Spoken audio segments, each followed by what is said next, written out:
I think what's going to happen, and why are all these people from the Bushes to the McCains to Paul Ryan, why are they all so upset about the concept of Donald Trump getting in? Because when he gets in, he's going to say, okay, this is the end of crony capitalism as you knew it.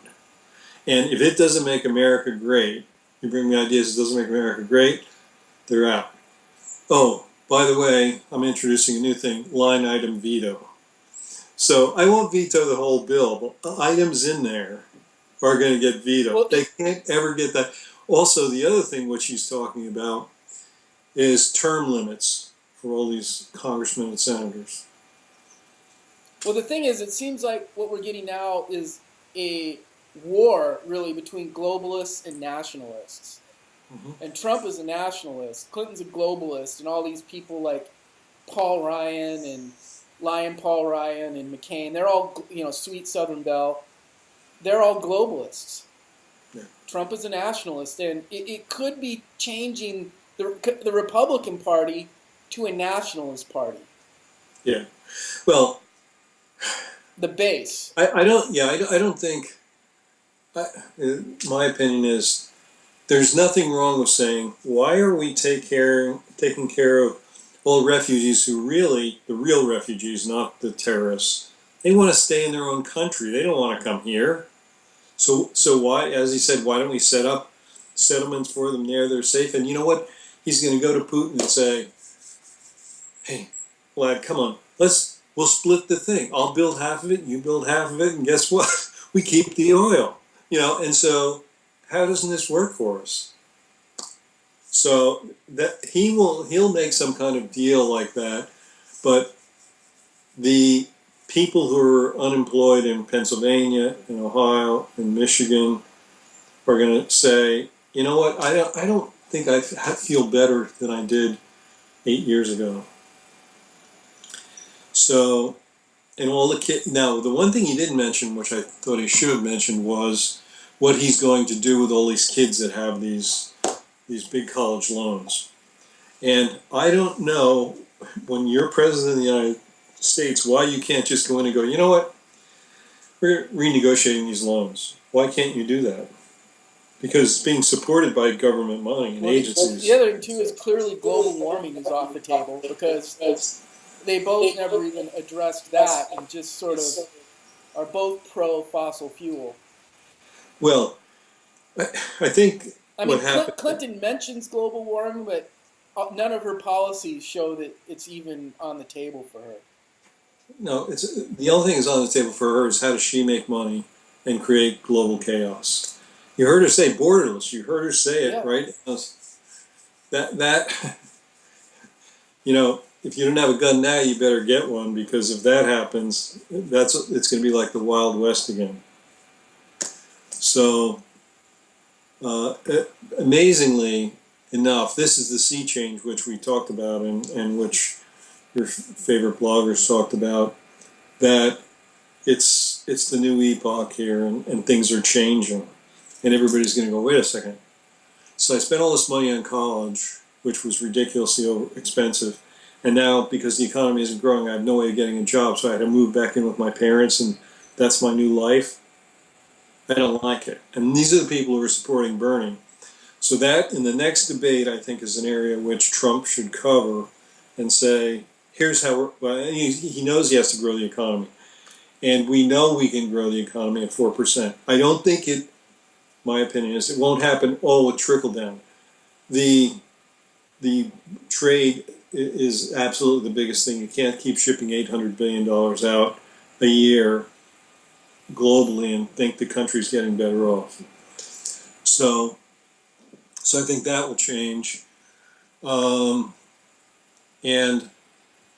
I think all these companies, if he changes the tax on all these companies who were, leaving and going to Ireland and all these other places, including Apple, the beloved Apple, they'll say, all right, we might as well bring the money back.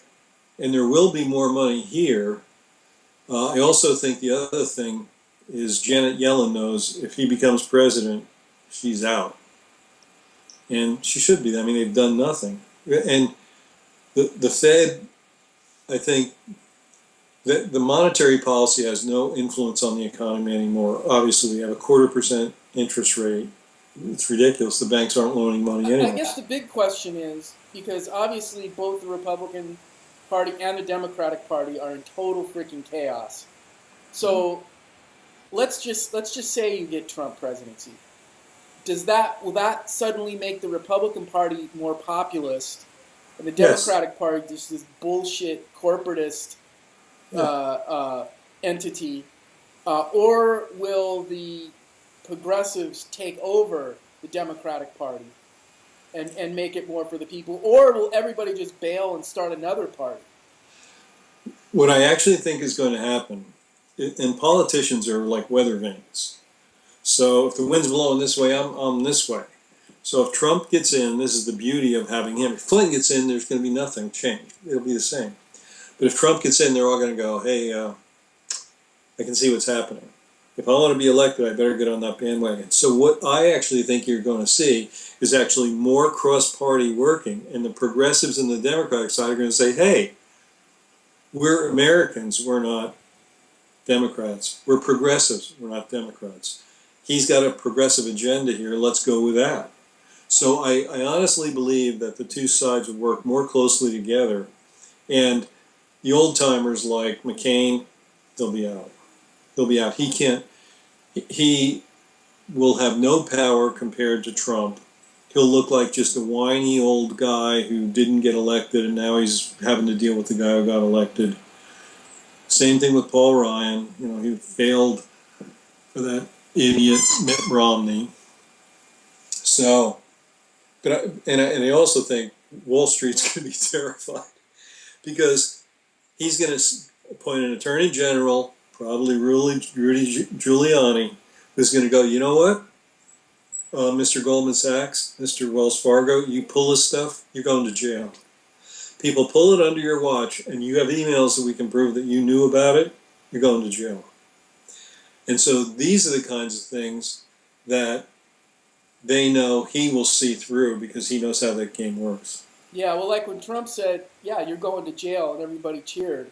It was like a balloon pop. It was like air being let out of a balloon or something. It's like, oh my God, somebody finally called that bitch out on that. Yeah, he says he's going to appoint a special prosecutor to look into it. And what the heck happened? Because How can't you prosecute somebody on this? everybody knows she should be in jail. Her good buddy Michelle Obama knows she should be in jail. Yeah. Well, But her at husband first, should be in jail too. I mean, because they're all going to jail. that's the problem. See, that's the problem. That's why Michelle Obama can't say anything that's truthful. She just has to say, I got to keep my husband out of jail. Because if they look at it too closely, he's going too.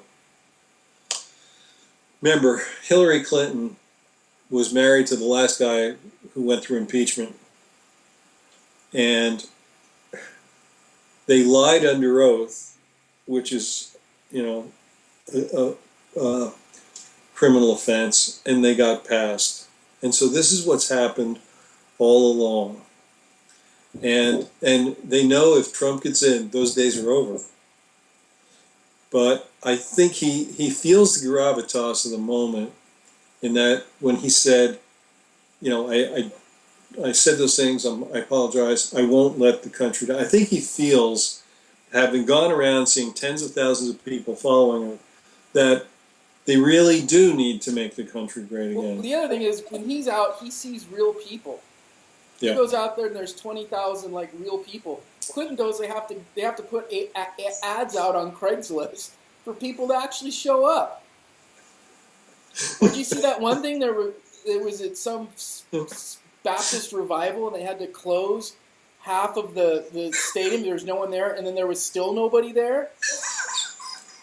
You know, Bernie Sanders, who was pulling in 20,000 people, can't even get 150 people now to sing. There's a huge. The only people that like her are like McCain, Lion Paul Ryan, Sweet Southern Belle, Chuck Todd, you know, Bono, Nancy Pelosi, Bono.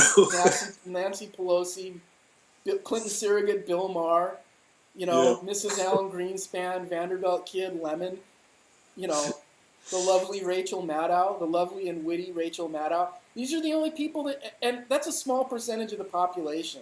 Well, it's the political elite. That's what it is. It's like, you people are fine. Just stop complaining. I'm here for you. We're going to make your life great. I mean, how is she going to know what the hell's going on with regular people at her $350,000 a plate George Clooney dinner? Yeah. I mean, that's all she does is hold these fundraisers in the Hamptons with super rich people. And Mr. Katzenberg will be having his next round coming up this week. So yeah, Yeah, that gives you a good idea of regular people's struggles. Whereas, Trump actually showed up in Louisiana where the floods were. He's going into the Rust Belt, and there's lots of people, regular people, at his rallies. yeah. So he's seen more, I think, of America than, I mean, she hasn't driven a car in 30 years. And even said in one of the leaks, well, I'm not really in touch with, because of my great wealth, I'm not in She touch said with regular that. people. And the thing is, when they talk, Trump still sort of, even though he's, rich billionaire, spoiled brat himself, he sounds more like a regular person when he talks. And Clinton just sounds like Marco Robato, like everything is a rehearsed talking point. Well, I'll tell you why I think that is, because when you're involved with construction and producing properties, you have to go on site and you have to interface with workers. And so that's very different than sitting inside the Beltway and, being driven in a limousine with Secret Service people all around all the time and just meeting with other Congress people. The world inside the Beltway is completely different than the rest of the country. The world inside of Wall Street is completely different than the rest of the country. The world inside the little Hollywood enclave. And this is why we have constant crap coming out of Hollywood, because they all think the same things, they all read the same papers, they all go to lunch at this grill, and they all think the same, so therefore they all do the same. But now you have a guy who's like, gee, I'm looking at here, I don't think the people are better off. Maybe we have to change something, and change to those people, they don't like change. But it's going to happen because it's one person, one vote, unless Hillary gets her people to hack the whole system and claim it was the Russians.